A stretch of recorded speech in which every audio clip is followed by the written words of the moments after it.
Have you ever noticed how your own thoughts can become a prison?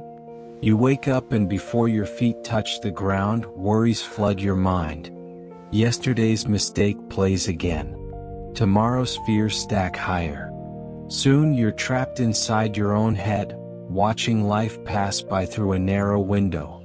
This story matters because freedom begins the moment we understand how our minds work. Today I'll share an ancient insight that changed everything for one man. And at the end you'll discover a single gesture you can use anytime, anywhere to break free from mental loops. Let's step into his world. Now there was a young man named Nathan who lived in a valley surrounded by hills. Every morning he woke before dawn to tend his small garden. His hands knew the soil well. Life moved simply around him. Neighbors greeted each other. Children played near the stream. Seasons turned without hurry. But inside Nathan's mind, chaos reigned. He worried about everything. When he planted seeds, he wondered if they'd grow. When they grew, he feared the rain wouldn't come. When rain came, he dreaded floods. Each thought led to another, spinning endlessly like a wheel that never stopped. His body moved through the day, but his mind stayed trapped in circles of doubt and fear. One afternoon, exhausted from sleepless nights, Nathan sat by the stream, watching water flow over smooth stones. An old woman approached, carrying a bundle of reeds on her back. She moved slowly but steadily, her eyes bright with awareness. Nathan had seen her before in the village, though she rarely spoke to anyone. "You look tired, young man," she said, settling beside him on the grass. Nathan nodded. "I can't stop thinking. My thoughts never rest. They chase each other like dogs after their own tails." The woman smiled. "I know that trap well. I lived inside it for many years." "You did?" Nathan turned to face her, surprised that someone so calm could understand his turmoil. "Oh yes," she replied. "When I was younger, I lost someone very dear to me. Afterwards, my mind became a dark room where I replayed every moment, searching for what I could have done differently. I asked myself the same questions 1,000 times, but answers never came. The room grew smaller each day." Nathan leaned forward. "How did you escape?" The old woman reached into her bundle and pulled out a single reed. "Watch," she said, placing it on the water surface. The current caught it immediately, carrying it downstream. They watched in silence as it floated away, turning gently with the flow until it disappeared around a bend. "Your thoughts are like that reed," she explained. "They come, they pass, but you grab each one, examine it, hold it tight. You carry bundles of old reeds on your back until you can barely walk." "But these aren't just reeds," Nathan protested. "They're real problems, real fears." "Are they?" The woman's eyes sparkled. "Tell me your biggest worry right now." "I'm afraid my garden will fail this season. If it does, I'll have nothing to trade at the market. I'll disappoint my family." "Has your garden failed yet?" "No." "So this fear lives only in your imagination. You're suffering over something that hasn't happened and might never happen. You're trapped inside a story you're telling yourself." She picked up another reed and held it between her fingers. "Watch what happens when I don't let go." She gripped the reed tightly as the water rushed past. Her hand remained fixed, fighting the current, muscles tensing. This is what you do with every thought. You hold on, you resist, you fight. Meanwhile, the river of life keeps flowing, but you're frozen in one spot. The woman released the reed. It bobbed once, then floated peacefully away. "Now watch what happens when I let go." Nathan sat very still, feeling something shift inside him. "But how do I let go? My mind keeps grabbing." "I'll teach you," she said. "Stand up." Nathan rose to his feet. The woman stood as well, brushing grass from her worn dress. "Close your eyes," she instructed. "Now clench your fist as tight as you can. Squeeze harder. Feel how much energy that takes. Feel the tension in your arms, your shoulders, your jaw." Nathan's whole body tightened as he gripped his hands into tight balls.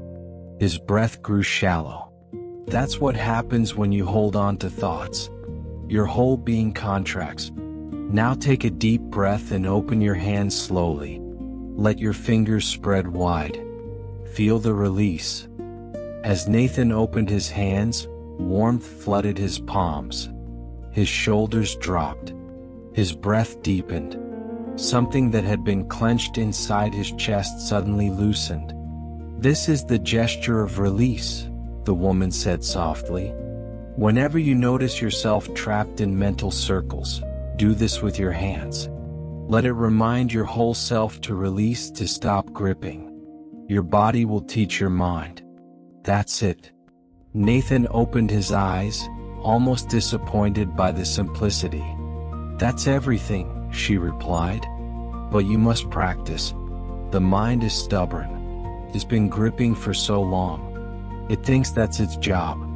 You must teach it a new way again and again with patience." What if the worries come back? They will. Thoughts always return. That's their nature. But you don't have to carry each one. Let them float by like reeds on water. Notice them. Acknowledge them. Then release. Open your hands. Breathe. Return to this moment right here. The woman gathered her bundle and prepared to leave. Before she walked away, she turned back once more. "I'll tell you something else I learned. The mind trap isn't created by thoughts themselves. It's created when we believe every thought is true. When we think every worry deserves our complete attention. Some thoughts are just old habits, echoes from the past, or shadows of what might never be. You don't have to live inside every story your mind creates." Nathan watched her walk along the stream bank until she disappeared behind a cluster of willow trees. For the first time in months, he felt space inside his chest. He looked down at his open palms and slowly closed them, then opened them again. Release. The gesture felt natural, like something he'd always known but had forgotten. That evening, as Nathan lay down to sleep, the familiar worries began their nightly parade. But this time he didn't fight them. Instead, he opened his hands wide against the blanket and took a slow breath. He imagined each worry as a reed floating past on dark water. One by one they came and went. Some lingered longer than others. He didn't judge himself for noticing them. He simply kept returning to the gesture, to the breath, to this moment. Sleep came easier that night than it had in years. Days passed. Nathan practiced the gesture dozens of times each day. When he worked in his garden and worry arose about the harvest, he paused, opened his hands, and felt the soil beneath his fingers instead. When he walked to the market and anxiety about tomorrow crept in, he spread his fingers wide and noticed the warmth of sunlight on his skin. Slowly, the mental loops began to loosen their grip. He discovered something unexpected. When he stopped fighting his thoughts, when he released them instead of wrestling them into submission, they lost their power. They became just thoughts, passing weather in the sky of his mind, not the truth of who he was. Months later, Nathan saw the old woman again near the stream. This time his step was lighter. His face held a calmness that hadn't been there before. "You've been practicing," she observed with a knowing smile. "Every day," Nathan replied. "Sometimes many times each hour, but I'm learning. The trap still appears, but now I see the door." The woman nodded. "That's all any of us can do. Notice the trap. Choose the door. Open our hands. Return to now." Life becomes much simpler when we stop living in the prison of our own making. They stood together in comfortable silence, watching reeds drift by on the endless current. The mind trap waits for all of us. It whispers that every thought must be examined. Every worry must be solved. Every fear must be fought. But Nathan learned a secret that you can use right now, today, this very moment. When you feel caught in mental loops, when anxiety tightens its grip, simply open your hands. Let your fingers spread wide. Take one deep breath. This small gesture reminds your whole being to release, to stop clinging to thoughts that don't serve you. Practice it when you wake, when you work, when you rest. Watch how something so simple creates space where there was none before. If this story touched something in you, hit that like button, not just for me but as a way of saying yes to your own freedom. Share it with someone who's trapped in their own thoughts right now. You might be the reed that helps them float free. Drop a comment telling me about your biggest mind trap, and let's support each other in this practice. Subscribe if you want more parables that heal and teach. Your support keeps these stories flowing to those who need them most.